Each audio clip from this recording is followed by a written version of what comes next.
Hey there, night owls and history lovers. Welcome back.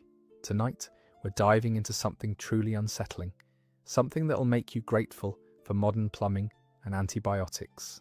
So get comfortable, maybe dim those lights, and let's ease into this together. Because what you're about to hear is going to change how you see the most famous king in English history. In 1547, King Henry VIII died in agony. His body was so swollen, so infected, so utterly ravaged that his coffin exploded during transport. Fluids leaked through the wood. Dogs reportedly licked at the remains. This wasn't just decay, this was the final act of a man whose hygiene practices were so catastrophically disgusting that his own body became a biohazard. No one talks about this. They talk about his 6 wives, his break from Rome, his portraits in gold and velvet. But behind that regal facade was a rotting, festering, walking nightmare of medieval filth. What Henry VIII did to his own body, and the bodies of those around him, will make your skin crawl. And what's worse, he was considered clean for his time. Let's start with the most famous horror of Henry's court, the groom of the stool. You've probably heard of this position, maybe laughed about it. A nobleman whose job was to literally wipe the king's backside after he used the toilet. But here's what they don't tell you. The groom of the stool didn't just wipe, he analysed. He examined the king's feces for colour, consistency, smell. He reported back to physicians. He was essentially a walking colonoscopy in velvet robes. And this wasn't done in privacy. Henry would sit on his velvet-lined close stool, a portable throne with a chamber pot underneath, often while conducting state business. Ambassadors, courtiers, even bishops would stand nearby, pretending not to hear the sounds, pretending not to smell the stench. The groom would kneel, wait, then perform his duty with a damp cloth while Henry continued talking about France or the Pope, or which wife he planned to behead next. Imagine being that groom. Imagine the smell, the heat, the visual horror of a king whose diet consisted of roasted meats, sugared pastries, and gallons of ale, all fermenting in his royal intestines. And here's the twisted part. This was a prestigious position.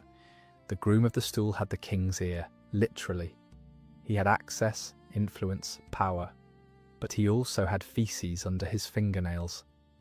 Listen, the psychological toll of this job, nobody talks about that. These weren't servants, these were nobles, men like Sir Henry Norris, Sir Anthony Denny, men who'd been educated, who'd fought in wars, who had estates and titles, and every morning they'd kneel before their king and wipe shit off a hemorrhoid-ravaged arse. Some days Henry's bowels were loose, explosive. The groom would be splattered, his expensive doublet ruined. The smell would cling to him for hours no matter how many times he tried to wash his hands in rose water. Other days Henry was constipated. The groom would wait and wait, sometimes for an hour while the king grunted and strained, his face purple, veins bulging in his neck. And when something finally emerged, hard, painful, bloody, the groom had to inspect it, comment on it, reassure the king that the humours were balanced. They weren't. The humours were never balanced. Henry's diet was a biological weapon, and the worst part, the groom couldn't refuse, couldn't resign, couldn't even look disgusted. He had to maintain a neutral expression while handling the king's waste, had to speak respectfully while surrounded by the evidence of royal digestive failure.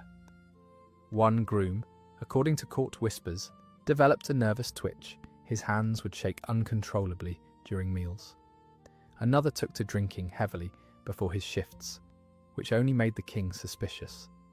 Because Henry noticed everything. If the groom hesitated, if he gagged, if his face showed even a flicker of revulsion, the king would remember, and remembered slights became dangerous.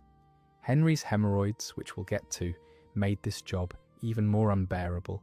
The king's backside was a landscape of infected tissue, open sores, and chronic pain. The groom wasn't just wiping, he was navigating a battlefield, and he did it every single day, multiple times a day, for years. The groom of the stool wasn't a servant. He was a martyr, a man who sacrificed his dignity, his nostrils, and probably his will to live, all to stay close, to power. Here's what no one tells you about medieval medicine. Physicians believed that examining feces could predict the future. Dark stool meant too much black bile. Depression, possibly death. Pale stool meant liver problems. Bloody stool meant, well, that was complicated. Sometimes it meant hemorrhoids, sometimes internal bleeding, sometimes demon possession. The groom had to be fluent in this fecal prophecy. He'd describe the stool to physicians, who'd stroke their beards and prescribe more leeches or another mercury purge. And through it all, the groom maintained his smile, maintained his position, maintained the fiction that this was a normal, dignified job worthy of a nobleman. But what passengers didn't know was that Henry's digestive issues weren't just inconvenient. They were symptomatic of something far worse happening inside his body. What he did about those symptoms, or rather, what he didn't do, reveals a shocking truth about Tudor medicine. In 1536, during a jousting tournament, Henry was thrown from his horse. A horse in full armour. The animal landed on top of him. The impact shattered his leg. The wound became infected almost immediately, and it never, ever healed. For the remaining 11 years of his life, Henry VIII walked around with an open, weeping, festering leg ulcer. Let that sink in. 11 years. The wound was about the size of a tennis ball, maybe larger. Chroniclers described it as leaking continuously. Physicians packed it with linen soaked in herbs and egg whites, then wrapped it in bandages. But here's the thing about bandages in Tudor England. They weren't sterile. They weren't washed. They were reused, sometimes for weeks. The smell was apocalyptic. Courtiers could smell Henry coming from rooms away. Not just the wound itself, but the rot, the infection, the dying tissue underneath. One ambassador wrote that the stench was so overpowering he had to excuse himself from the king's presence to vomit. And Henry? He just kept going. He limped through council meetings, through banquets, through executions. The wound leaked through the bandages, soaking into his hose, his shoes, leaving a trail of pus and blood wherever he walked. You need to hear this part.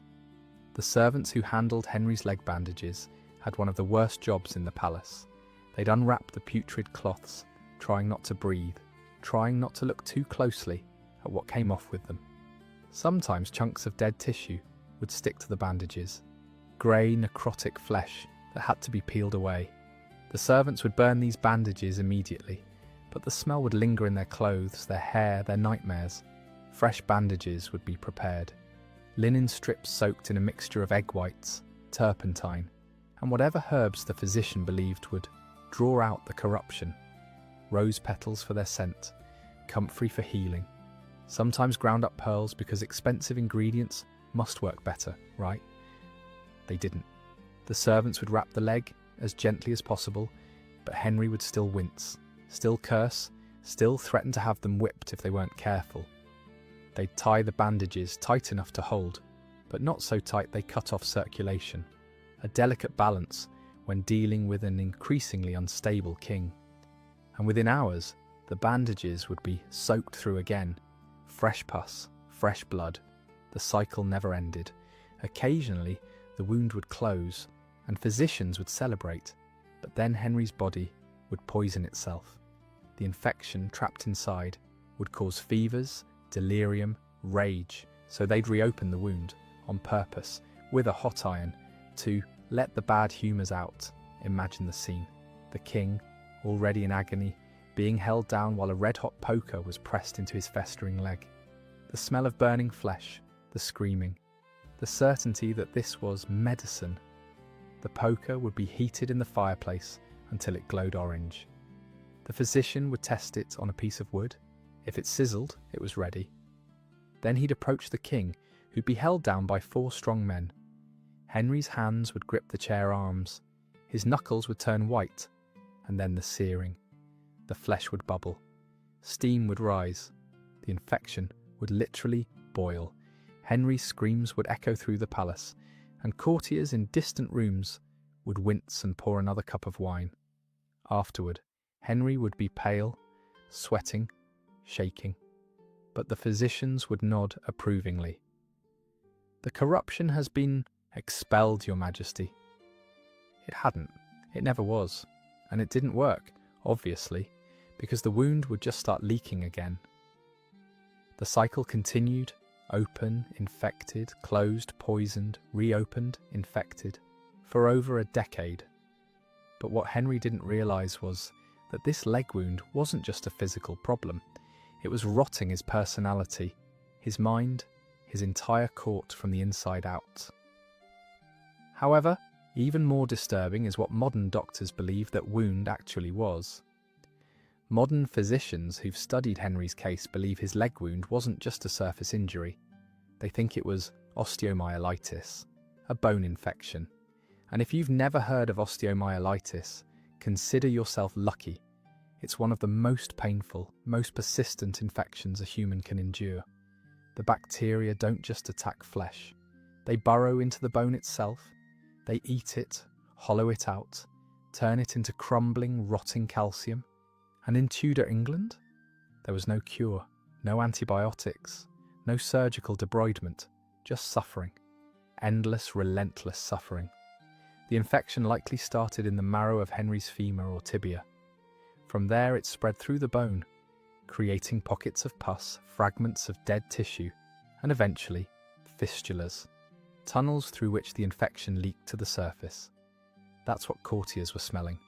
Not just infected skin, infected bone. Ever broken a bone? Remember that deep, sick ache? Now imagine that ache, but it's also on fire. And it never stops. And it's eating you from the inside. That's osteomyelitis. The pain would have been unbearable. A constant throbbing, grinding agony that no amount of wine or poppy syrup could dull, and it would have gotten worse with every step, every movement, every attempt to stand or kneel, or even shift weight. Henry's infamous mood swings, his paranoia, his rage, his sudden violent outbursts may have been directly linked to this. Chronic pain rewires the brain. It makes you irritable, irrational, cruel, and Henry became all of those things. Modern pain researchers have studied the psychological effects of chronic pain. After about 6 months, the brain begins to change. The neurons that process pain become hypersensitive. The emotional regulation centers, the prefrontal cortex, start to atrophy. The amygdala, which processes fear and anger, becomes overactive. In short, chronic pain makes you mean, makes you paranoid, makes you unable to distinguish real threats from imagined ones. Henry experienced this for 11 years. Wives were beheaded, advisors were executed, friends were discarded. Anyone who displeased him, even slightly, risked the axe. And all the while, his leg continued to rot. But here's the truly horrifying part. Physicians believed that draining the infection was keeping him alive. They thought if the wound closed completely, the bad humours would poison his heart. So they kept it open, deliberately. They even gave it a name, the issue, as in, we must maintain the king's issue. The wound wasn't a problem to solve. It was a feature to maintain. Some physicians argued that Henry had lived such a long life because of the leg wound. They pointed to nobles who died shortly after similar wounds healed. See, the wound was protective. Safety valve. This is like saying a leak in your boat is keeping you safe because at least you can see where the water's coming from. They were torturing him in the name of healing. And Henry, desperate for relief, let them. He submitted to their hot irons, their herbal poultices, their bloodletting, their leeches. He believed them when they said this was the only way. It wasn't. It was making everything worse. But what passengers didn't know was that Henry's leg infection was just one symptom of a body in systemic collapse. What he did to try to fix his other ailments reveals a shocking truth about Tudor delusion and desperation. Let's talk about Henry's bowels, because if the leg wound was bad, his digestive system was a war zone. Henry VIII was chronically constipated, not occasionally, not just after a heavy meal, constantly. his diet was almost entirely meat. Roasted boar, venison, swan, peacock, beef, mutton, pork, sometimes 6 or 7 types of meat in a single sitting, washed down with gallons of ale and wine. Vegetables, considered peasant food, dangerous even. Fruit, only in pies heavily sugared. Fibre, essentially non-existent, so his intestines were a graveyard. Food would sit there, rotting, fermenting, hardening into compact masses that refused to move. Days would pass, sometimes a week. Henry would become bloated, irritable, nauseous. His stomach would distend so much that courtiers whispered he looked pregnant. And you thought your bloating was bad. The pressure was unbearable. Henry would pace, clutching his stomach, unable to sit comfortably. Sleep became impossible. Every position hurt. Lying down put pressure on his intestines. Sitting compressed them further. Standing made him dizzy. His face would turn red, then purple. Sweat would pour off him. He'd grunt and strain on his close stool for hours, producing nothing. Or worse, producing tiny hard pellets that tore his hemorrhoids and made him scream. The groom of the stool would hover nearby, worried, because if the king didn't shit soon, the physicians would be called. And when the physicians were called, things got medieval. And that's when the physicians would step in with their cure. Enemas. Violent, medieval enemas. They'd mix water with oils, herbs, sometimes wine or vinegar. Then they'd insert a long tube, called a clyster, into Henry's rectum and force the liquid in, sometimes gallons of it. The clyster was a metal or wooden tube, about the width of your thumb, attached to a pig's bladder filled with liquid. A servant would squeeze the bladder, forcing the contents into the king's bowels. The sensation was immediate and horrifying. The cold liquid rushing in, the pressure building, the cramping, starting almost instantly. The king would be positioned on his hands and knees or lying on his side while servants held him still. The pressure was excruciating, the cramping unbearable. And then finally, the flood. Everything came out. Everything. Not just the impacted feces, but blood, mucus, bits of undigested meat. The smell was so vile that servants often fainted. The chamber pots would overflow. Servants would rush to bring more. The king would continue evacuating for what felt like hours until there was nothing left but bile-tinged water and blood. Afterward, Henry would be weak, shaking, pale as death. He'd be helped to bed, where he'd lie for hours trembling, his intestines raw and traumatized, and the physicians would declare it a success. The corrupted humours have been expelled. And this wasn't a rare procedure. This happened regularly, sometimes multiple times a month. But here's where it gets worse. Tudor physicians believed that the body needed to be purged of excess humours. So even when Henry wasn't constipated, they'd give him laxatives, powerful ones, made from mercury, antimony, senna, rhubarb. These weren't gentle remedies. They were chemical warfare on the digestive tract. The laxatives were mixed into wine or jam to mask the bitter taste. Henry would swallow them, thinking perhaps this time would be different. It never was. Within an hour the cramping would start. Then the urgency. Henry would spend entire days on his close stool, evacuating his bowels until there was nothing left but bile and blood. He'd be weak, dehydrated, shaking, and the physicians would nod approvingly and say, "The bad humours have been expelled." They were slowly poisoning him. Mercury, in particular, is a violent poison. It doesn't just purge the bowels, it damages the kidneys, the liver, the nervous system. It causes tremors, memory loss, personality changes, all symptoms Henry exhibited, all attributed to other causes, never to the medicine itself. And Henry, desperate for relief, kept coming back for more.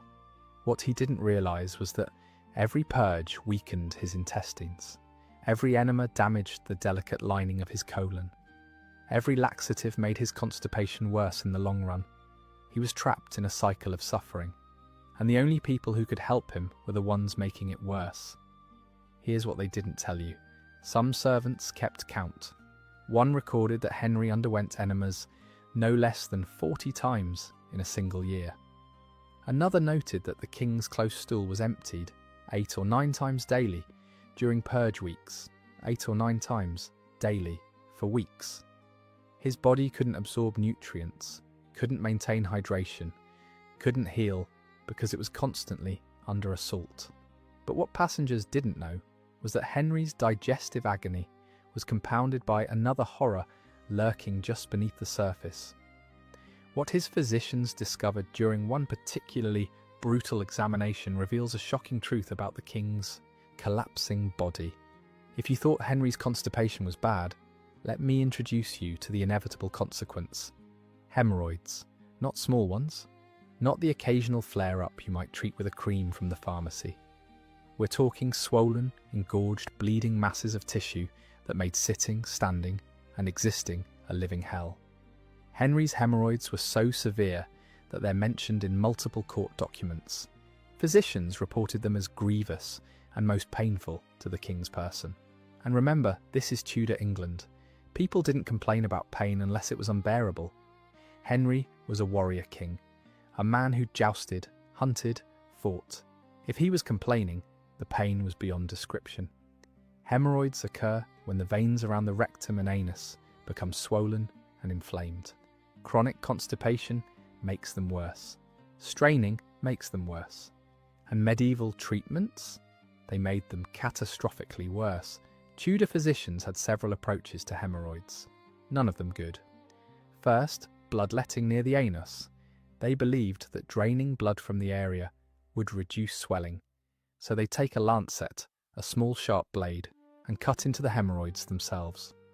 No anesthesia, no sterile equipment, just a blade, a basin, and the king's screams. The physician would have Henry lie on his side, knees pulled to chest. Servants would hold him still, not to restrain him, but to keep him from reflexively flinching away from the blade. The lancet would pierce the swollen tissue. Blood would pour out, dark and thick, sometimes arterial spray if they hit a larger vessel. The basin would fill quickly, and Henry would bite down on a leather strap to keep from screaming loud enough for the entire palace to hear. The blood would pour out, sometimes for minutes. The king would be left weak, pale, and still in pain because the hemorrhoids would just swell back up within hours. Second, herbal suppositories. These were small bundles of cloth soaked in astringents, like witch hazel, vinegar, or alum. They'd be inserted directly into the rectum. Imagine the sensation. Already inflamed, painful tissue being irritated further by acidic herbs. Henry would writhe, sweat, curse, and the physicians would insist it was drawing out the inflammation. It wasn't. It was just torture. The suppositories had to be inserted deep, past the external hemorrhoids, past the anal sphincter, into the rectum proper. This meant someone, usually the groom of the stool, had to use their finger to push the suppository into place, through inflamed bleeding tissue, while the king gritted his teeth and gripped the arms of his chair hard enough to leave marks in the wood. Third, cauterization. Yes, hot irons, again. If the hemorrhoids became too large, too proud as they called them, physicians would burn them. They'd heat a small iron rod until it glowed red, then press it directly onto the swollen tissue. The smell was indescribable. Burning flesh, blood, feces, the sound of sizzling, the king's howls echoing through the palace. And it didn't even work. The hemorrhoids would return. Bigger, angrier. But here's the worst part. Hemorrhoids made everything else worse. Every bowel movement was agony. Every enema was torture. Every hour sitting on his throne was suffering. Think about that. The throne, the symbol of his power. The chair he sat in to rule an empire. Every minute on it was pain. The pressure on his hemorrhoids would make them throb, bleed, weep. Sometimes blood would soak through his clothing. Courtiers would notice the dark stains spreading on the back of his doublet. No one said anything. What could they say? Henry couldn't escape his own body. It had become a prison, and still he ate the same diet. Still he refused vegetables. Still, he subjected himself to the same brutal cures, because in his mind, admitting weakness, admitting that his body was failing, would be admitting defeat. And Henry VIII never admitted defeat, not to France, not to the Pope, and not to his own rotting bowels. And it gets worse. His hemorrhoids weren't just external. He had internal ones too. Swollen veins deep inside the rectum that would prolapse during bowel movements. They'd push out, raw and bleeding, and have to be manually pushed back in. The groom of the stool performed this task, using his fingers, while the king wept from the pain. But what passengers didn't know was that Henry's anal suffering was just the beginning of a cascade of infections that spread to even more intimate areas. What his physicians found during one particularly invasive examination reveals a shocking truth about the king's sexual health. Let's address the elephant in the Tudor bedchamber: syphilis. Historians have debated for centuries whether Henry VIII had syphilis. Some say yes, some say no. But here's what we know for certain. Henry had something, and that something was sexually transmitted, chronically painful, and deeply, deeply shameful. Syphilis was rampant in Tudor England, called the pox, or the French disease, because everyone blamed the French. It was a death sentence delivered in stages. Stage 1. A painless sore on the genitals. Easy to miss, easy to ignore. Stage 2. A rash, fever, swollen lymph nodes. Still manageable, still ignorable if you're a king with other problems. Stage 3. The disease goes dormant. You feel fine, you think you're cured, you're not. Stage 4. Dementia, blindness, open sores, madness, death. This is where syphilis reveals its true nature. It eats your brain, your organs, your sanity. Now, did Henry have syphilis? Maybe, probably. His symptoms align: mood swings, paranoia, leg ulcers that wouldn't heal, stillborn children, miscarriages in multiple wives. But here's the thing, syphilis wasn't the only sexually transmitted infection in Tudor England. There was also gonorrhea, chlamydia, and a dozen other bacterial nightmares, all untreatable, all festering quietly. And Henry was not celibate. He had 6 wives, multiple mistresses, and rumour has it, encounters with courtiers, servants, and anonymous women during his wilder years. Each sexual encounter was a game of biological Russian roulette. If Henry did have syphilis, or any venereal disease, he would have experienced the following: burning urination, discharge, open sores on his genitals, swollen testicles, and eventually chronic pain in his groin. Listen, here's what no one tells you about venereal disease in the Tudor court. It wasn't rare, it was epidemic, but it was never discussed, never acknowledged. To admit you had the pox was to admit sexual impropriety, which was fine for a king, technically, but embarrassing nonetheless. So it was treated in secret. Late-night visits from physicians, coded language in medical records. The king's private discomfort, a malady of the lower regions. And the treatments? Oh, they were worse than the disease. Mercury. That was the go-to cure for syphilis. Mercury ointments, mercury vapours, mercury pills. Patients were locked in hot rooms and fumigated with mercury smoke until they drooled, until their gums bled, until their teeth fell out. The theory was that mercury would sweat out the disease. In reality, it was just adding mercury poisoning to an already disastrous situation. Henry's physicians would have rubbed mercury paste onto his genitals, into his sores, directly onto the infected tissue. Can you imagine?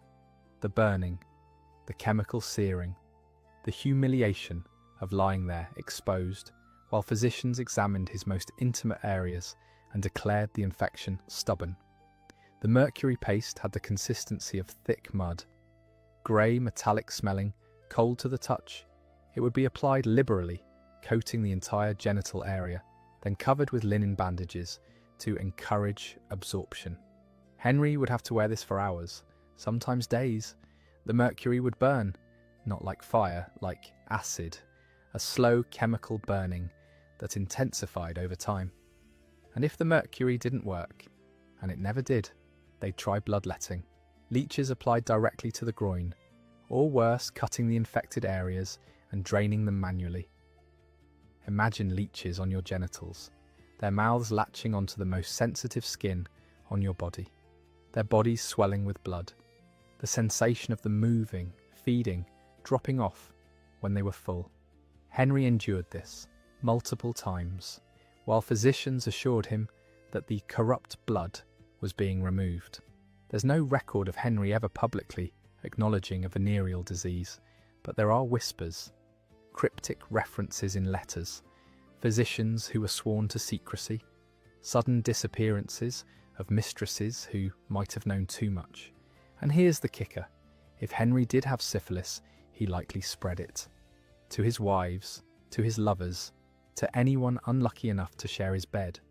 Anne Boleyn's miscarriages, Jane Seymour's death after childbirth, Catherine Howard's alleged promiscuity, which might have been her desperately seeking pleasure elsewhere because Henry's infections made intimacy unbearable. It's all connected, a web of disease, secrecy, and royal privilege that allowed one man's infections to ruin and end multiple lives. Think about Catherine of Aragon, married to Henry for 24 years.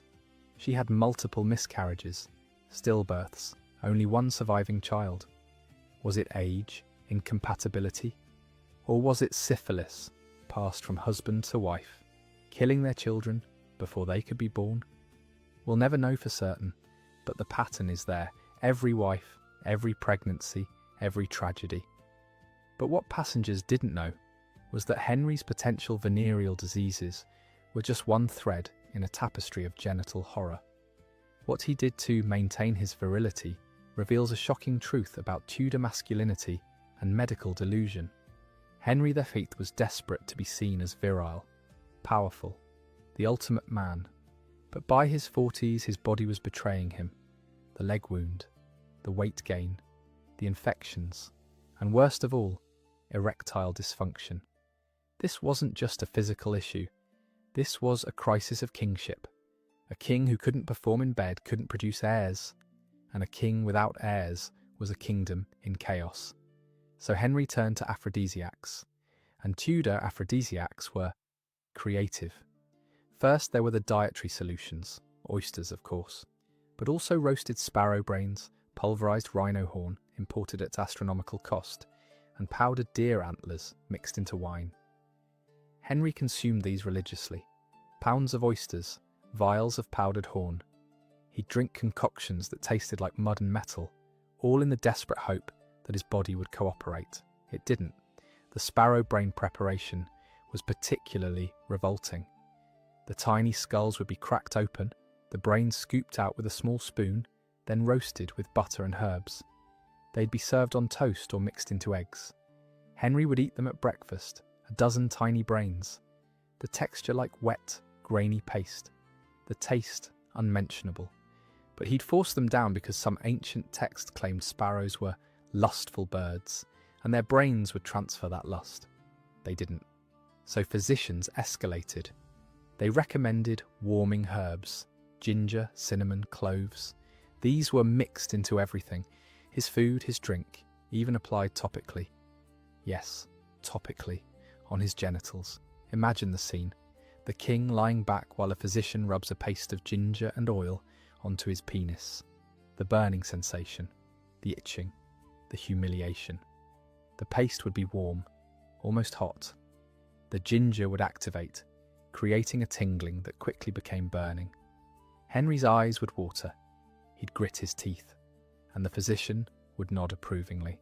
"You see, Your Majesty, the blood flows, the heat returns." It wasn't arousal, it was chemical irritation, but no one told Henry that. And still, nothing worked. Next came the animal remedies. Tudor medicine believed that consuming the genitals of virile animals would transfer their potency. So Henry ate bull testicles, rooster combs, even powdered wolf penis. He ate them roasted, in pies ground into powders. He gagged them down with wine and prayed for results. Bull testicles were prepared like any other meat, roasted over a fire, seasoned with salt and herbs. They had a texture like liver, but softer, more granular, and the taste, gamey, metallic, with an aftertaste that lingered for hours. Henry would sit at private dinners, cutting into these obscene delicacies, chewing mechanically, while his physicians watched expectantly. "How do you feel, Your Majesty? More vigorous?" He felt nauseated, but he'd lie and say yes, perhaps a bit more energetic, because admitting the truth meant admitting the treatments weren't working. And when that didn't work, they tried bloodletting. The theory was that Henry had too much blood, which was cooling his sexual organs, so they drained blood from his thighs, his arms, his groin. They weakened him, made him dizzy, nauseous, pale, and surprise, his sexual performance didn't improve. Finally, physicians turned to the most desperate measure: physical stimulation devices. These were primitive, often painful contraptions made from leather, wood, and metal. They were designed to encourage blood flow to the genitals. In practice, they were medieval torture devices strapped to the king's groin. We don't have detailed descriptions, thankfully, but we know they existed. We know they were used, and we know they were agony. One device, mentioned cryptically in medical texts, was a leather ring studded with small metal beads. It would be fitted around the base of the penis, tightened, and left for hours. The theory was that restricting blood flow would create pressure, which would later result in stronger blood flow when removed. In reality, it just created pain, bruising, and sometimes lasting damage. Henry wore these devices under his clothing during court appearances. He'd shift uncomfortably on his throne, face flushed, while his counsellors debated policy, unaware that their king was in active genital torture. And through it all, Henry blamed everyone but himself. He blamed his wives for being unarousing. He blamed witchcraft. He blamed God's displeasure. He never blamed his diet, his infections, his refusal to exercise, his obesity, because admitting those failures would mean admitting he wasn't the virile warrior king of his youth. And Henry's ego couldn't survive that truth. So he kept eating bull testicles, kept rubbing ginger on his penis, kept subjecting himself to humiliation after humiliation, all while his court whispered, his wives endured, and his physicians got richer. But what passengers didn't know was that Henry's sexual dysfunction was directly connected to another horrifying reality: his rapidly expanding body.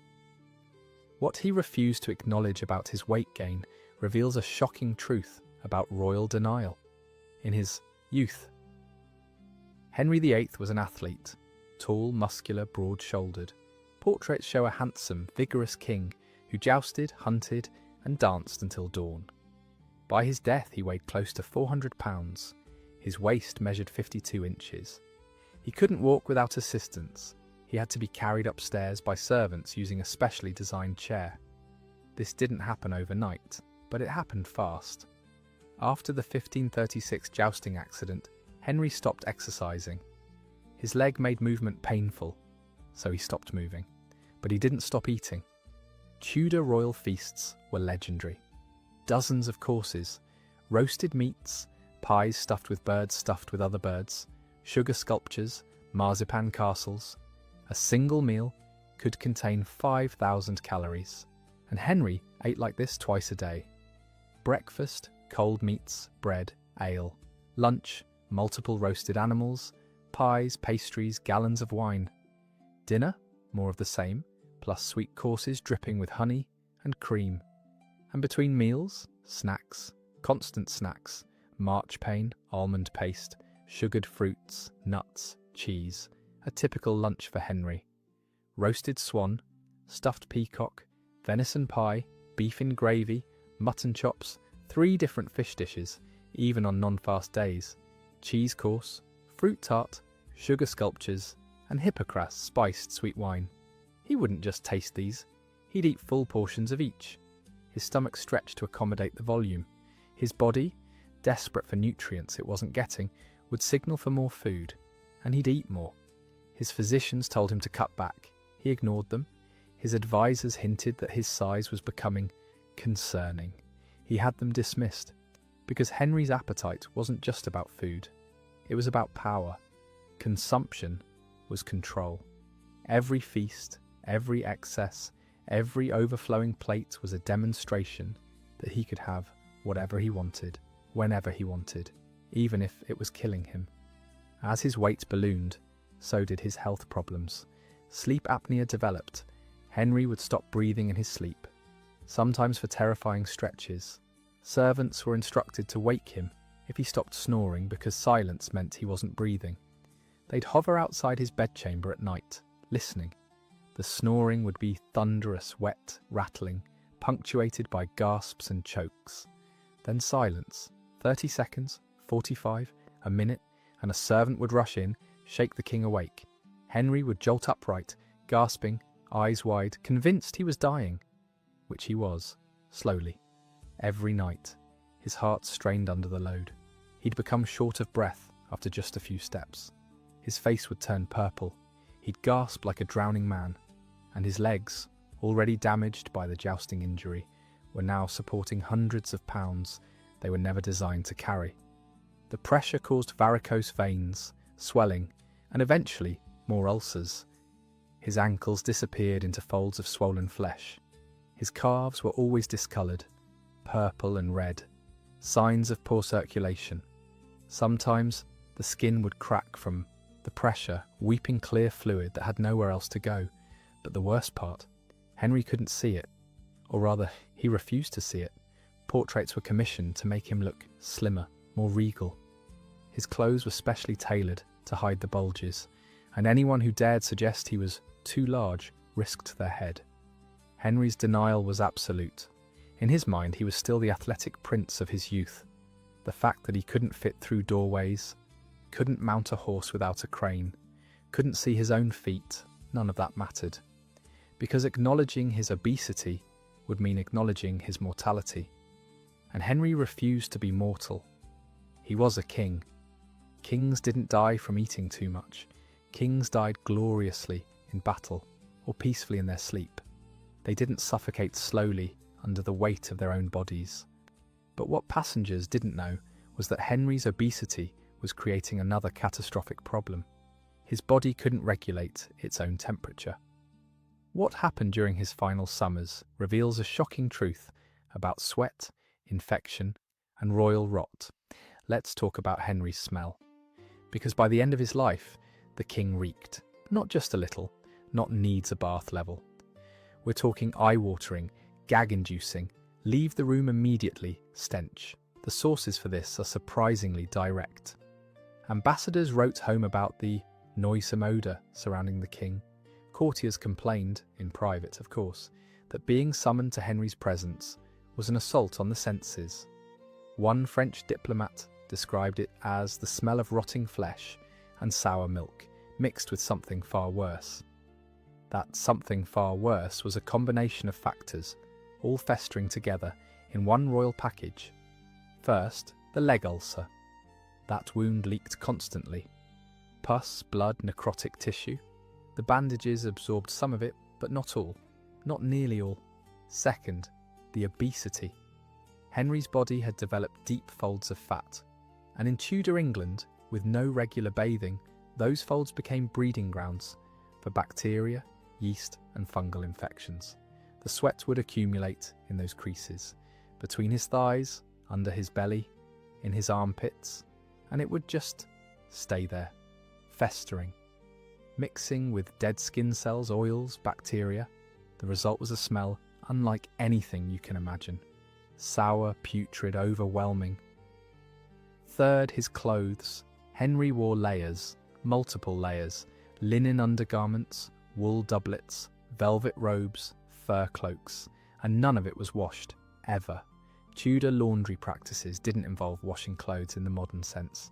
You'd beat them with sticks, air them out, maybe sprinkle them with herbs, but you didn't submerge them in hot, soapy water. So Henry's clothes absorbed everything. Every drop of sweat, every leak from his leg, every bodily secretion. the fabrics became saturated with funk, and expensive fabrics, like velvet and fur, they held onto smells even more aggressively. They couldn't be cleaned without ruining them, so they just got worse. By the end of Henry's life, courtiers developed strategies for surviving royal audiences. They'd stand upwind if possible, they'd breathe through their mouths. Some even carried pomanders, small perforated balls filled with aromatic herbs, which they'd hold to their noses while pretending to merely be thoughtful. Wait for it. Some courtiers rubbed mint oil under their noses before entering the king's presence. Others would chew on cloves or cinnamon sticks during audiences. Their faces set in permanent grimaces, they tried to pass off as thoughtful expressions. One courtier, according to private letters, developed a technique. He'd breathe in through his mouth, hold his breath for as long as possible while Henry spoke, then exhale slowly through his mouth while pretending to consider the king's words. This let him breathe only about once every 30 seconds, minimizing exposure. But the worst moments were in summer, when the heat made everything worse. Henry's body would overheat. He'd sweat profusely, gallons of it. The sweat would pour off him, soaking through his undershirts, darkening his doublets, dripping onto the floor. And remember, this wasn't clean sweat. This was sweat filtered through infected wounds, unwashed skin, and layers of bacterial buildup. The smell in Henry's private chambers during summer must have been apocalyptic. Windows were kept open, but there was no escaping it. Servants tasked with helping the king dress or undress would emerge gagging. Some would vomit. It was considered an occupational hazard of working close to the monarch. And Henry? He couldn't smell it anymore. He'd become nose-blind to his own rot. He'd sit in meetings, unaware that everyone around him was breathing through clenched teeth, fighting nausea, counting the seconds until they could escape. The king had become a walking biohazard, a mobile infection zone, a cautionary tale about what happens when power means never being told the truth. One summer, during a particularly hot July, an ambassador fainted during an audience with Henry. Just collapsed. Everyone assumed it was the heat. It wasn't. It was the smell. Combined with poor ventilation and Henry's insistence on keeping fires lit to balance his humours, the room had become an oven of stench. The ambassador was carried out. Henry was offended, thought the man was being dramatic, never considered that his own body might be the problem. But what passengers didn't know was that Henry's external stench was nothing compared to what was happening inside his mouth. What his teeth looked like reveals a shocking truth about Tudor dentistry and sugar addiction. Smile. Go ahead. Feel your teeth with your tongue. Notice how smooth they are. How clean. Now imagine the opposite. Imagine teeth so rotten, so decayed, so covered in black tartar that they're barely recognisable as teeth. That was Henry VIII's mouth. In his portraits, you'll notice something. Henry almost never shows his teeth. It's always a closed-mouth expression, lips pressed together, hiding what's underneath. Because what was underneath was a horror show. Ever had a toothache? Remember that throbbing electric pain? Now imagine that in multiple teeth, all the time, for years. Tudor England was experiencing a sugar revolution. Sugar, imported from the colonies, was the new status symbol. Only the wealthy could afford it, and Henry could afford a lot of it. He put sugar in everything. His wine, his meat sauces, his pastries, his preserves, his morning ale. He'd eat entire plates of sugar sculptures at banquets called subtleties, elaborate marzipan creations that were more art than food. And sugar, as we now know, is a bacteria's favourite meal. The bacteria in Henry's mouth fed on the constant supply of sugar. They multiplied. They produced acid, and that acid ate through his tooth enamel like water through paper. Cavities formed, deep, painful cavities that exposed the nerve. Every hot drink, every cold drink, every bite of food would send lightning bolts of pain through his jaw. But here's the thing. Tudor dentistry was not good. There were no dentists. There were barber surgeons who occasionally pulled teeth, and blacksmiths who pulled teeth when the barber surgeons were busy. Anesthesia didn't exist. Pain management meant getting drunk first. Very drunk. So Henry avoided tooth extraction as long as possible. He'd rather live with the pain than endure the procedure. And the pain was constant. Abscesses formed, pockets of infection deep in the gum. These would swell, throb, occasionally rupture, flooding his mouth with pus and blood. The taste must have been indescribable. Metallic, putrid, a constant reminder of decay. And his breath, witnesses described it as most foul. One courtier wrote that speaking with the king face to face was an endurance to be dreaded. The smell of rotting teeth, combined with infected gums, poor digestion, and a mouthful of bacteria, created a halitosis so severe it was mentioned in diplomatic correspondence. By his 40s, Henry had lost several teeth. The remaining ones were blackened stumps, loose in their sockets, barely hanging on. When he did finally submit to tooth extraction, and he did multiple times, it was a public spectacle. He'd be held down by several strong men. The barber surgeon would use iron pliers, often without proper grip, yanking and twisting until the tooth either came out or shattered. The procedure went like this. Henry would drink heavily. Wine, ale, anything to dull the pain. Then he'd be positioned in a chair, his head held firmly by two servants. The barber surgeon would approach with pliers, crude iron tools with a grip like a vice. He'd feel around in Henry's mouth for the loose tooth, gripping it firmly. Then he'd pull and pull and pull. Sometimes the tooth came out cleanly. More often, it shattered.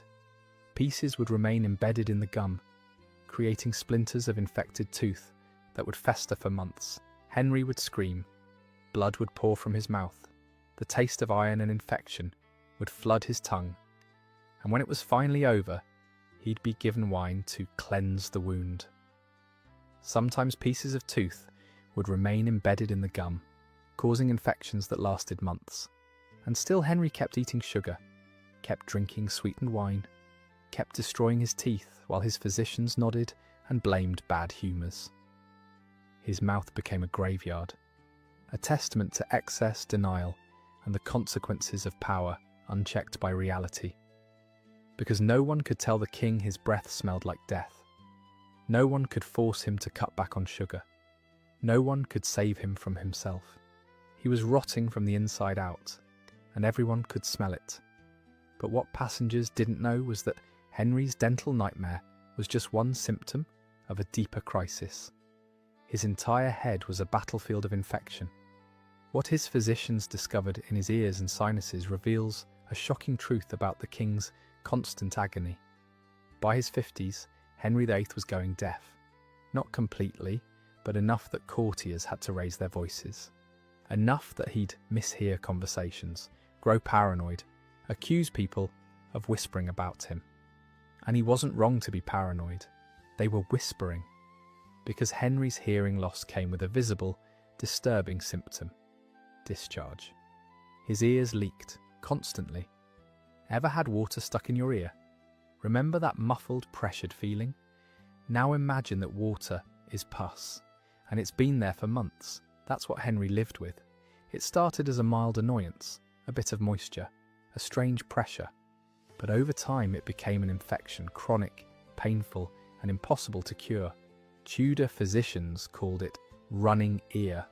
We'd call it chronic otitis media, possibly with a perforated eardrum. Here's what was happening. Bacteria, likely from his mouth, throat, or the general filth of his environment, had travelled up through the Eustachian tubes into his middle ear. There, they'd set up camp, multiplying, creating pus, eating away at the delicate structures inside his ear canal. The infection created pressure, unbearable pressure, like someone was slowly inflating a balloon inside his skull. The pain would spike, sharp and sudden, making him clutch his head and scream. And then the eardrum would rupture. The pressure would release in a flood of pus and blood, pouring out of his ear, down his neck, soaking into his collar. The relief was temporary. The infection would remain, festering, until the eardrum attempted to heal. Then the cycle would start again. Henry's physicians tried everything. First, ear drops. They'd pour warm oil, sometimes mixed with vinegar or herbs, directly into his ear canal. The theory was that the oil would soften the bad humours and allow them to drain naturally. It didn't work. It just created a warm, wet environment where bacteria could thrive even more happily. Next, bloodletting near the ear, small cuts behind the ear to relieve pressure. This did nothing except create more wounds for infection to enter. Finally, the most disturbing treatment of all. They'd insert wicks. Wicks were small pieces of cloth or string, soaked in astringent herbs, then threaded deep into the ear canal. The idea was that the wick would draw out the infection. In reality, it just irritated the tissue, caused more pain, and sometimes pushed the infection deeper. Henry would sit there, a wick dangling from each ear, pus dripping onto his shoulders, while physicians nodded sagely and said, "The humours are exiting the body." The deafness wasn't just physical, it was social. It made Henry more isolated, more suspicious. He couldn't hear whispered conversations, so he assumed they were about him. He'd accuse courtiers of plotting. He'd demand louder speech, interpreting normal tones as insolence. His paranoia, already stoked by pain and illness, grew worse, and the deafness fed into it, creating a feedback loop of mistrust and rage. By the end of his life, Henry's world was muffled, punctuated by sharp pains and the constant trickle of infected fluid. He could barely hear the cries of his wives, couldn't hear the whispers of treason, couldn't hear his own courtiers begging for their lives. Just the roar of infection, the thunder inside his skull, the wet, dripping sound of his body giving up. But what passengers didn't know was that Henry's ear infections were connected to an even more disgusting reality: his sinuses. What his physicians extracted from his nose reveals a shocking truth about the king's respiratory nightmare. Let's head north, up from the ears into the sinuses, because Henry's head was a disaster zone from every angle. Chronic sinus infections plagued him for years. The symptoms were relentless: facial pain, pressure behind the eyes, thick, discoloured mucus that dripped down the back of his throat constantly. He'd snort, spit, hack, trying to clear his passages, but it never worked. The infection was too deep, too entrenched. Medieval physicians believed sinus issues were caused by excess phlegm, one of the four humours, so their treatments focused on expelling phlegm, often violently. First, sneezing powders. These were mixtures of ground pepper, tobacco, and other irritants blown directly into the nostrils. The goal was to trigger violent sneezing fits that would expel the bad humours. Henry would inhale, then explode into sneezing. 20, 30, 40 sneezes in a row. His eyes would water, his nose would run. Blood vessels would burst in his face, leaving red streaks across his cheeks, and nothing would improve. Next, nasal irrigation. They'd pour warm liquid, water, vinegar, sometimes wine, directly into one nostril, with the hope it would drain out the other. In practice, this usually just made Henry gag and choke as the liquid went down the back of his throat, or worse, it would introduce new bacteria into already infected sinuses. But the real horror was the polyps. Nasal polyps are soft, non-cancerous growths that develop in the lining of the sinuses. They're usually caused by chronic inflammation, exactly what Henry had. These polyps can grow large, very large. They block nasal passages, making breathing difficult. They cause a constant sensation of pressure, and they smell, even to the person who has them. Henry's polyps were severe enough that physicians attempted removal. And here's how they did it: with a wire snare. No anesthesia, just a thin wire loop inserted through the nostril, manoeuvred around the polyp's base, then yanked tight. The polyp would be strangled, cut, and pulled out through the nose. Blood poured. Henry screamed. The pain was indescribable. The physician would have to work blind, guiding the wire by feel alone. Sometimes he'd grab healthy tissue instead of the polyp. Sometimes the polyp would tear, leaving fragments behind. Sometimes the polyp came out in one piece. Sometimes it shattered, leaving fragments embedded in the sinus cavity. When a polyp came out intact, it would be displayed to the king. Grey-pink, gelatinous, streaked with blood and mucus. "You see, Your Majesty, the corruption has been removed." Henry would look at it, this disgusting thing that had been growing inside his face, and feel hope. Maybe this time it would work. It never did, and the polyps always grew back. This procedure was repeated multiple times throughout Henry's life. Each time the trauma to his sinuses created more inflammation, which caused more polyps, which required more removals. It was a medical nightmare with no end. The infections in his sinuses also contributed to his headaches, blinding, pounding migraines that would leave him bedridden for days. He'd lie in darkness, pressing cold cloths to his face, praying for relief. Physicians would bleed him, purge him, dose him with herbal tinctures. Nothing helped. The pressure inside his skull was constant. His face swelled. His eyes were perpetually bloodshot. And the mucus, thick, yellow-green, sometimes bloody, never stopped. He'd hawk it up during meetings, spit it into bowls held by servants, blow his nose into linen handkerchiefs that were immediately discarded because they were too foul to wash. Henry's head had become a factory of infection. Ears, sinuses, teeth, all leaking, all rotting, all connected in one terrible circuit of pain. And still he ruled. Still he held court. Still he signed execution orders and made political decisions. A king whose brain was being slowly drowned in infected mucus. But what passengers didn't know was that Henry's sinus infections were causing another problem: his eyesight. What he could and couldn't see reveals a shocking truth about the king's failing senses. Henry's eyes, like everything else in his body, were falling apart. By his later years, he struggled to read. Letters had to be written in large, clear script. Documents were read aloud to him. His vision was clouding, blurring, betraying him. Part of this was natural aging, what we'd now call presbyopia, the loss of near vision that happens to everyone. But Henry's vision problems went beyond normal aging. His eyes were chronically infected. The connection between his sinus infections and his eye problems was direct. The tear ducts, which drained tears from the eyes into the nasal cavity, were constantly backed up with infected mucus. This caused dacryocystitis, infection of the tear ducts. The symptoms? Swelling at the inner corners of the eyes, constant tearing, but not the clean, salty kind, the thick, gunky kind, redness, pain, and eventually abscesses. Henry's eyes would swell shut. Pus would accumulate in the corners, crusting over his lashes. He'd wake in the morning and literally have to pry his eyelids apart, breaking the seal of dried discharge. Wait for it. Here's what they didn't tell you.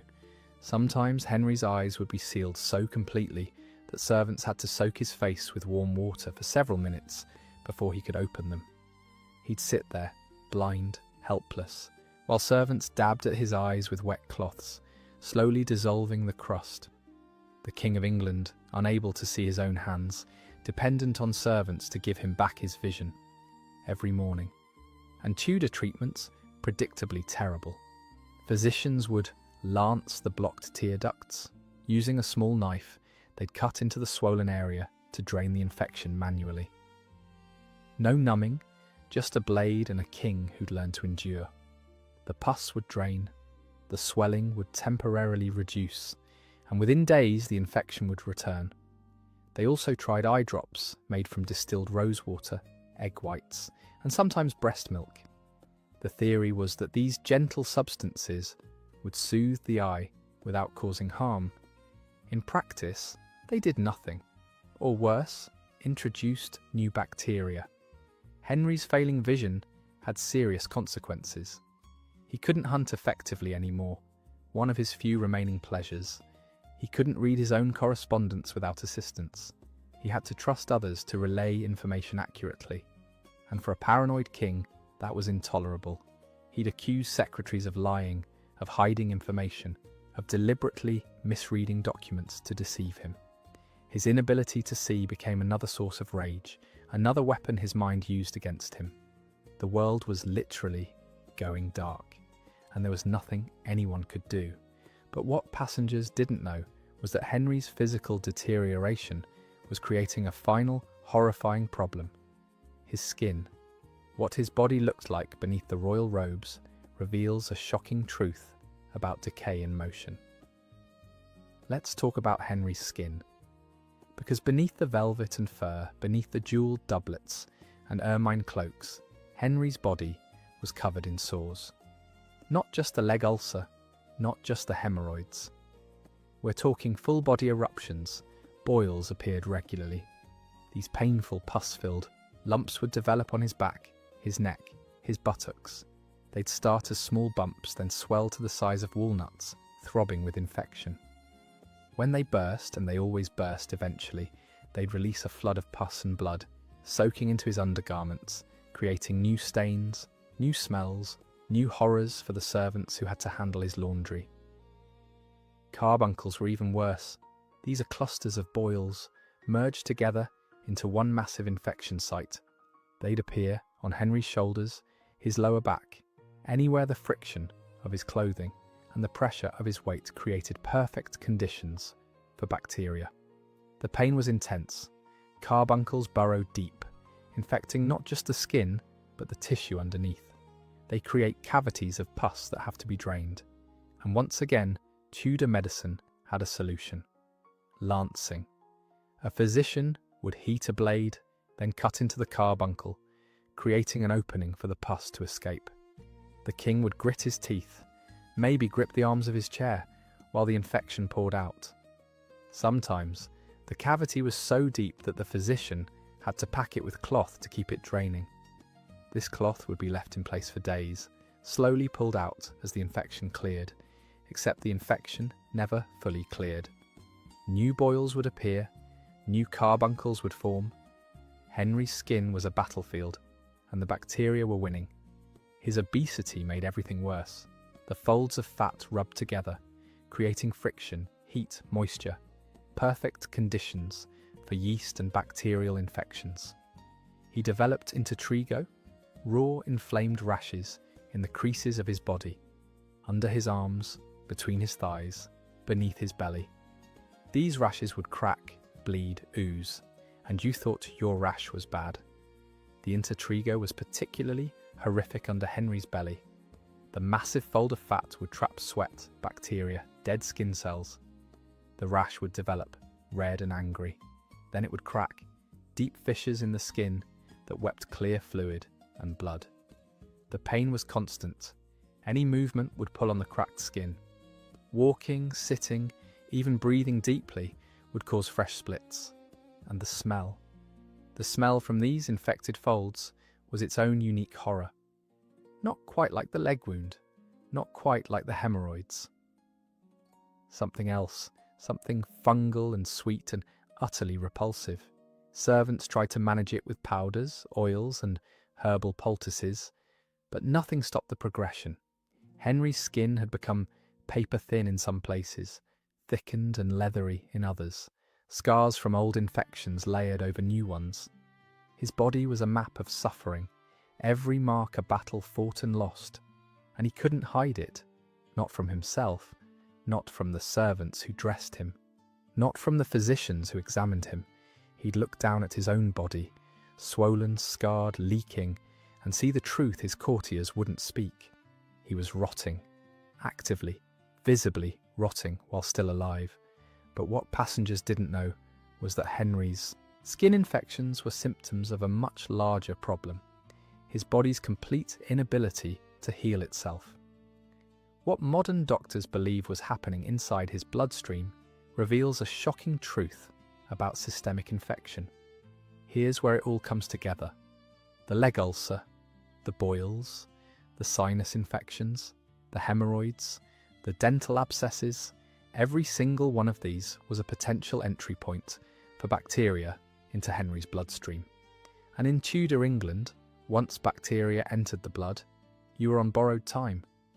Modern physicians who've studied Henry's medical history believe he was experiencing chronic low-grade sepsis for years, maybe even decades. Sepsis occurs when the body's response to infection becomes so aggressive that it starts attacking its own tissues. The immune system goes haywire, inflammation spreads, organs begin to fail.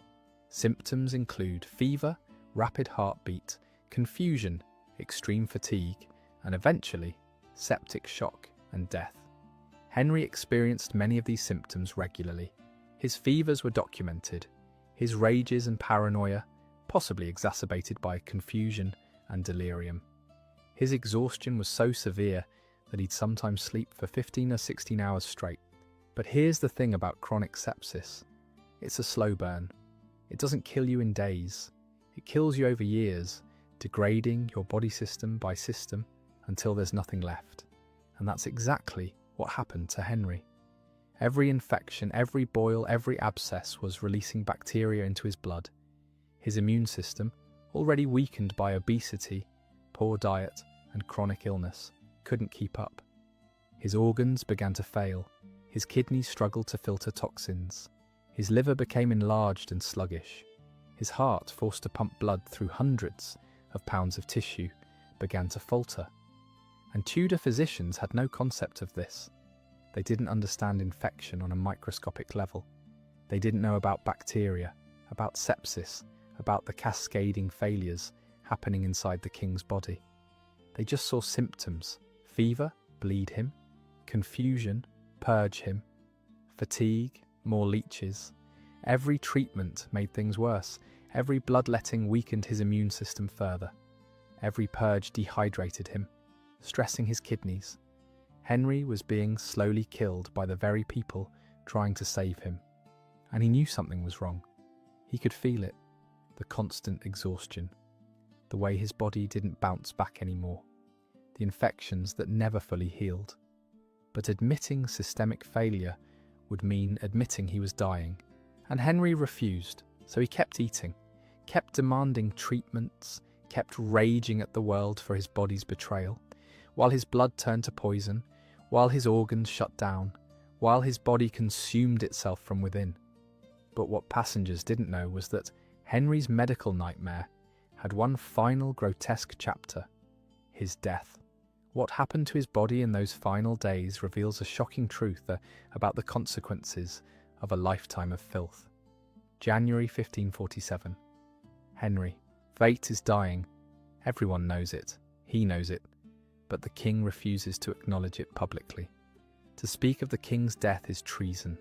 So the court pretends, they smile, they bow, they ignore the smell, because by now Henry is barely recognizable as human.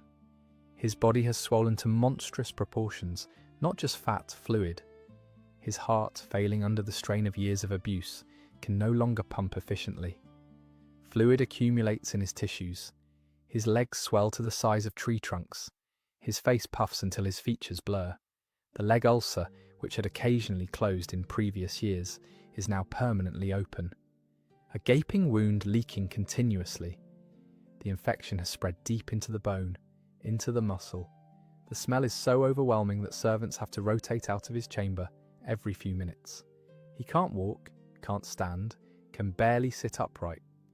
He's carried everywhere on a specially constructed chair that requires 4 strong men to lift. The wood creaks under the weight, the men grunt with effort, and Henry, the once mighty athlete, the warrior king, sits there helpless, wheezing, his breath rattling in his chest. He knows death is coming. He calls for Archbishop Cranmer. They talk. The Archbishop holds his hand. Henry asks him to give a sign if he dies in faith. On January 28th, at around 2 a.m, Henry VIII squeezes Cranmer's hand, and then he's gone. But the nightmare doesn't end there. Henry's body, already in a state of advanced decay, begins decomposing immediately. Remember, this is winter, but the chambers are heated, and Henry's body is full of infection, pus and fluids. Decomposition happens fast in bodies like this. Gases build up inside. The abdomen distends. The skin takes on a greenish hue, and the smell, already horrific when he was alive, becomes unbearable. His body is prepared for transport. They wrap him in cerecloth, wax-impregnated fabric meant to contain decomposition. They place him in a lead-lined coffin. They seal it. And then they begin the journey from Westminster to Windsor for burial. It takes several days, and somewhere along the route, the pressure inside the coffin becomes too much. The gases, the fluids, the decomposing mass that was once a king, it all erupts. The coffin cracks. Some accounts say it explodes. The lead splits, the cerecloth tears, and Henry's remains leak out. The smell is apocalyptic. The fluids seep through the wood, drip onto the floor of the church where the coffin has been placed overnight. And here's where the story gets even darker. There are accounts, possibly apocryphal, but repeated in multiple sources, that dogs broke into the church and licked at the fluids leaking from the king's coffin. It's a grotesque, almost biblical image. Henry VIII, who had ruled with absolute power, who had broken with Rome, who had beheaded wives and advisors, reduced to a rotting mass being scavenged by animals. Servants cleaned the mess as best they could. The coffin was resealed. The onward journey continued, and eventually Henry was buried, deep in the ground, sealed away. His body finally, blessedly, stopped leaking. But what passengers didn't know was that Henry's death wasn't just the end of one man's suffering, it was a warning. What his legacy teaches us about power denial and the consequences of unchecked excess reveals a shocking truth about human nature itself. We've talked about infections, about rotting wounds, about sweat and stench. But here's the foundation of it all. Henry almost never bathed. And it wasn't laziness, it was medical advice. Tudor physicians believed that bathing was dangerous. The theory went like this. Hot water opens the pores. Open pores allow disease to enter the body. Therefore, bathing makes you sick. This wasn't fringe medicine. This was mainstream medical consensus, reinforced by the church, which viewed public bathhouses as dens of sin and promiscuity. So wealthy Tudors, including Henry, avoided full-body immersion in water, maybe once or twice a year. Maybe. Instead, they practiced dry washing. They'd wipe their skin with linen cloths, sometimes dampened slightly with rose water or vinegar, but no soap, no scrubbing, no actual removal of the layers of sweat, oil, and bacteria. Imagine living like this. Imagine going months, years without feeling clean water on your entire body. Without that sensation of being truly clean, your skin would become a layered ecosystem. Dead cells accumulating, oils oxidizing, bacteria colonizing every pore. And this wasn't just a personal choice. This was the cultural norm. Everyone did it. Peasants, nobles, clergy. The only difference was that peasants, ironically, were probably cleaner because they swam in rivers and streams out of necessity. Henry had access to elaborate bathing chambers, rooms with large wooden tubs, heated water systems, scented oils, but he barely used them. And when he did bathe, it was a production. Dozens of servants preparing the water, testing the temperature, adding herbs and oils. Henry would soak for maybe 30 minutes, then immediately be dried and dressed to prevent the dangerous airs from entering his open pores. The rest of the time, stale, unwashed, marinating in his own filth. This water phobia had real consequences. Skin infections that could have been prevented with regular bathing flourished. Wounds became contaminated with bacteria from unwashed hands and bodies. The cycle of infection perpetuated itself, and no one questioned it, because to question it would be to question centuries of medical wisdom, church teaching, and cultural practice. So Henry, like everyone else, lived in his own filth, convinced that water was the enemy, convinced that staying dirty was staying safe, while his body rotted, while infections spread, while the very thing that could have helped him, basic hygiene, was actively avoided. It's perhaps the greatest tragedy of Tudor medicine. They had water, They had soap. They had the ability to clean themselves, but they were too afraid. But what passengers didn't know was that Henry's refusal to bathe was connected to another horrifying practice: his approach to clothing. What he wore and what he refused to change reveals a shocking truth about fabric, bacteria, and royal stubbornness. Let's be clear about something. Henry VIII was covered in parasites, head to toe, constantly. Lice in his hair, lice in his beard, lice in his eyebrows, fleas in his clothes, bed bugs in his mattress, mites in his skin. This wasn't rare, this was normal. Everyone had parasites, rich and poor, clean and dirty. It was simply accepted as part of life. But Henry's infestation was spectacular, because his body provided 5-star accommodations for parasites. First, the hair. Henry's hair was never properly washed, maybe rinsed occasionally, but never treated with anything that would actually kill lice. So head lice thrived. They'd lay eggs called nits in his hair and beard. These nits would hatch, mature, feed on his scalp, and lay more eggs. The itching was constant. Henry would scratch until his scalp bled. Servants would pick lice from his hair during grooming sessions, crushing them between fingernails. But for every louse removed, a dozen remained. Body lice lived in his clothes. These parasites can't survive on skin, they need fabric. So they'd hide in the seams of his linen undergarments, emerging to feed on his body several times a day. Each bite created a small red welt. Hundreds of these welts covered Henry's body. He'd scratch them open, causing infections. The lice would feed on the infected wounds, spreading bacteria. It was a perfect symbiotic relationship. Henry provided food and shelter. The lice provided misery. Fleas were even worse. They'd infest his bedding, his carpets, his fur cloaks. They'd jump from surface to surface, landing on him, biting, then jumping away.